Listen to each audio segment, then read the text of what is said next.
Bag change చేయడము జరగా ఇబ్బంది అనిపిస్తుంది చూడడానికి, కానీ వాస్తవానికి ప్లేట్ కట్ చేయడం వస్తే మాత్రం చాలా ఈజీయే. మొత్తం అంతా కూడా ప్లేట్ కట్ చేయడంలోనే ఉంటుంది. ఇక మిగతాదంతా ఏముంది, పేస్ట్ పెట్టి అంటించుకోవడమే. ఇక ప్లేట్ కట్ చేసి చేసుకోవడం అయితే కొంచెం కేర్ఫుల్గా వేసుకోవాలి. అయితే సర్జరీ చేసిన కొత్తలో నేను ఇట్లా బ్యాగులు చేంజ్ చేయడానికి సర్వీస్ అంటే వాళ్ళు కూడా ఉంటారు, స్టొమా బ్యాగ్స్ చేంజ్ చేయడానికి వాళ్ళని పిలిపించి చేయించుకున్నా. సో అప్పుడు నాకు ఎంత అంటే ఒక 700 అడిగారు, కానీ నేను 500 అట్లా ఇచ్చాను. అంటే ఒకసారి చేంజ్ చేస్తే 500, మన బ్యాగ్ కాస్ట్ 750 800 అంటే మొత్తం కలిపి 1200 1300 అవుతుంది ప్రతిసారి బ్యాగ్ చేంజ్ చేసుకున్నప్పుడు.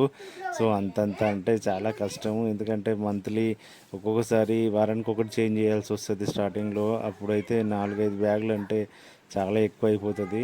ఇక అందుకనే వాళ్ళు చేంజ్ చేసేటప్పుడు నేను ఒకసారి చూసుకున్నా. ఫస్ట్ ఒకసారి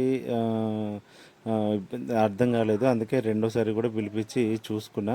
ఇక తర్వాత నుంచి నేనే చేంజ్ చేసుకోవడం స్టార్ట్ చేసిన. తప్పదు, అలవాటు చేసుకోవాలి. ఇది పెద్ద కష్టమేం కాదు, కాకపోతే ఒక్కోసారి జాగ్రత్తగా ఉండాలి అంతే. Thank you for watching. Bye.